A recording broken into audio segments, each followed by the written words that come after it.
today we're going to have a look at the front brakes. So just to go through, now I've taken my bike apart as part of my deep clean process, but the fantastic thing is it gets a really awesome view at the braking system on the front of the bike without any of the fairings in the way. So to start off with, we've got the master cylinder up here, that's connected to this, so that's where the fluid lives, and it comes down into this, and that's what activates when you push the brake lever. So from here, this is a special banjo bolt which connects this onto the master cylinder, and if we follow this right the way down, bolted on the bottom of the yokes on the K2 model is the hose splitter, which is this part here, which then means that it runs down in unison, one on this side, which following it all the way down then runs onto the front caliper on that side, going back then to the hose splitter on this side, following it right the way down, and that's going to take us to the front caliper on that side as well. So what we're going to do today is replace all of this with Hell braided brake lines. Now I went for a race setup. Now that means that I'm going to go straight from this point here from the master cylinder, and it's got two hoses that connect directly onto this. Now what that will mean is that on the bottom of the yoke here where this hose splitter currently is, that will get disconnected and that will come off completely. So it'll be two lines, ones that run this side of the wheel and the other one that runs this side of the wheel, and that's going to be the aim for today. Now brake fluid, the stuff that lives in that top reservoir there, is hugely corrosive to paint, so it's really important that if you are working on your brakes, particularly around brake fluid, you absolutely coat your bike in plenty of rags, catch any drips, don't let anything onto the floor, that type of thing. I'm going to make sure I've got a container ready, and what we're going to do first of all is unscrew this screw, Phillips screw here, take this lid off, take the diaphragm off that's there, and then that's going to give us access to brake fluid. Now using a syringe, I'm actually going to remove a lot of the brake fluid from the reservoir system.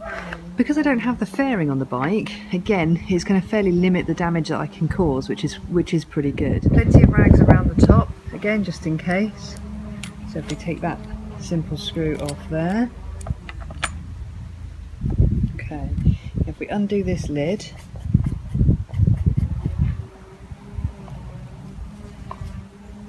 brilliant.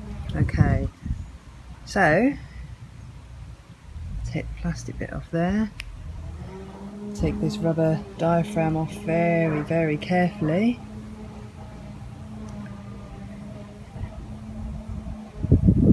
Now brake fluid is called hydroscopic. It means it attracts water and it actually changes colour as it gets a bit older.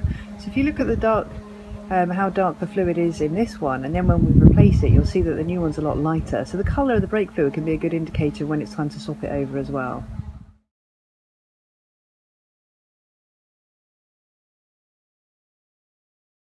Okay, so when I took the front calipers off, it drained a lot of the fluid. As you can see, there's still quite a bit left in there, so just going to use a normal syringe, a couple of quid off Amazon I think this was, just to draw all this out and then put it in a safe container for disposal. With the main reservoir now empty, coming down the bike attached to the yoke is the hose splitter. Now this part here isn't going to be needed anymore, and again that's just hold on to the bottom of the yoke there with a 10mm.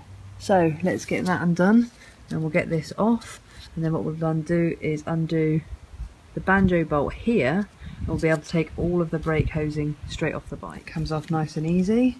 Take that bolt, and there we have all the brake hoses nice and freely. Just a bit of a tip, something I use when doing mine is when I took the calipers off, the end of the hoses were just left dangling. Now most of them are clear of fluid. There is however a little tiny bit left, so by putting it in this bag, just a normal freezer bag style, do that up, just holds the hoses in place, and it just means that, as you can see, there is very small residue of fluid, but it's all being caught by this bag and therefore not going onto the paint of my wheels. Getting ready to crack the top banjo bolt, so I've completely cleaned the inside of all of this, ready for brand new. So that's all ready. So I don't know if there's going to be any fluid that's been left in this small part here, so just in case, loads of rags. As we unscrew this, if there is any leaking or seepage through here, these rags will be here ready to mop it up straight away.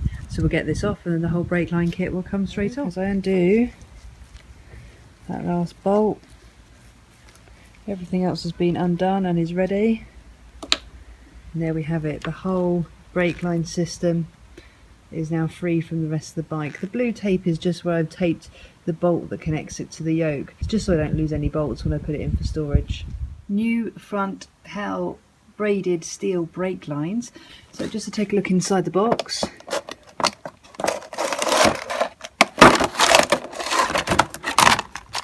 Okay, so we've got the two stainless steel hoses. And then inside here we've got the double banjo there, the single ones that will go onto the calipers, and a shed load of crush washers as well. What I did first of all is put these up against the bike to check that the length of these is long enough for both of the calipers, which they are. Installing it is nice and straightforward. The Hell kits do come with a booklet as well and a how-to guide. Time to put it all together. So I've laid it out so you can see here. This one's got the straight edge, whereas these other ones are curved.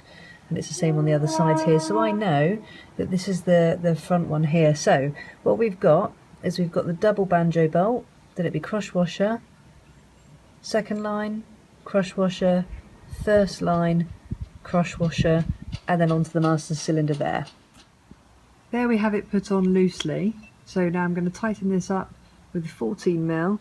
In the guide it says the torque is somewhere between 14 and 24 newton meters. It seems like quite a big variance for me. I'm going to go in the middle. I'm going to tighten it up to 20 newton meters.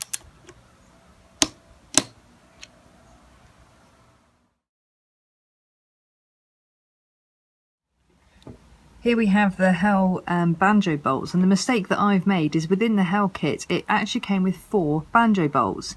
Now I thought that by mistake they put in an extra set of screws, but actually what happens, and if I put them side by side you can see, actually the threads are different pitches altogether. Now I used the smaller, because I didn't realise that they were different threads at all, and I didn't compare it to the old banjo bolt which had come out. I just took 2 of the banjo bolts and cracked on when it was time to reinstall the brake lines onto the caliper.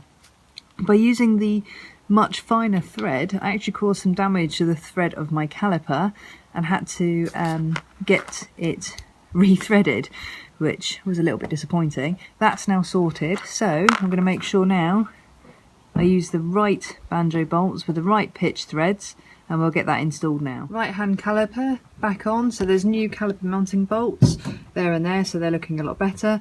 Thanks to the re-threaded banjo bolt is now gone in, and that's all there, and the Hell braided brake line, front one running right the way up to the top. So now to fit the left hand one once it's been cleaned. Right, bike is ready to have the brakes bled, so we can get this bike, start getting it back ready and on the road. So starting down here at the bottom, we've got a vacuum pump. You can see that's working, so that's awesome. So the fluid will collect in there that we drain it through. So you've got the 8mm spanner across the bleed nipple here, following the cables up. So you've got the reservoir at the top here, which in this case has already been cleaned and emptied out. When we put the fluid in here, I've got some rags around just in case there is any spillage. I've taken all my fairings off, but remember the brake fluid is really, really nasty stuff to paintwork. So what's going to happen here is we're going to keep filling this container up with the brake fluid, pulling it right the way through until we get no bubbles left in the system.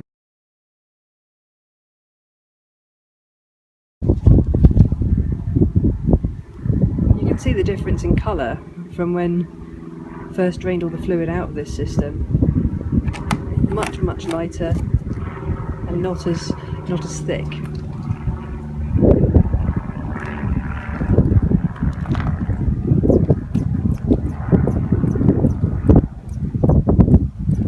So as AJ squeezes the vacuum pump and releases the bleed nipple, it will start to suction and pull the brake fluid through. Now remember, the system's completely empty at this point, so it is going to take quite a bit to pull the fluid through.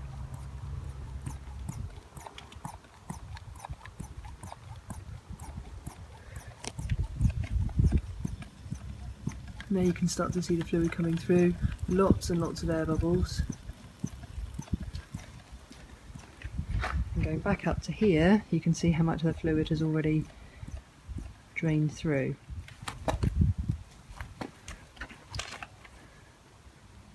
Making sure that that reservoir doesn't empty, because otherwise of course you're going to suck lots and lots of air back through your system and have to start all over again. So just make sure as it does get lower to refill that.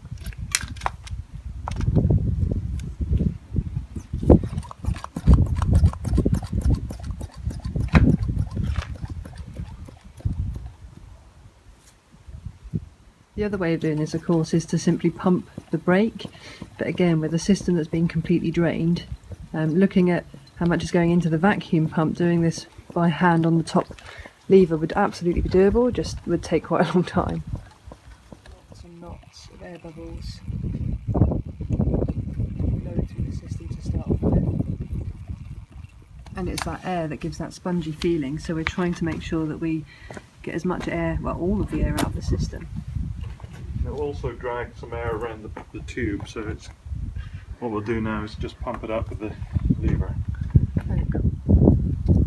So now moving to squeezing the brake lever, and the pressure is starting to build in the system, which is good. Hopefully the amount of air bubbles is starting to get less.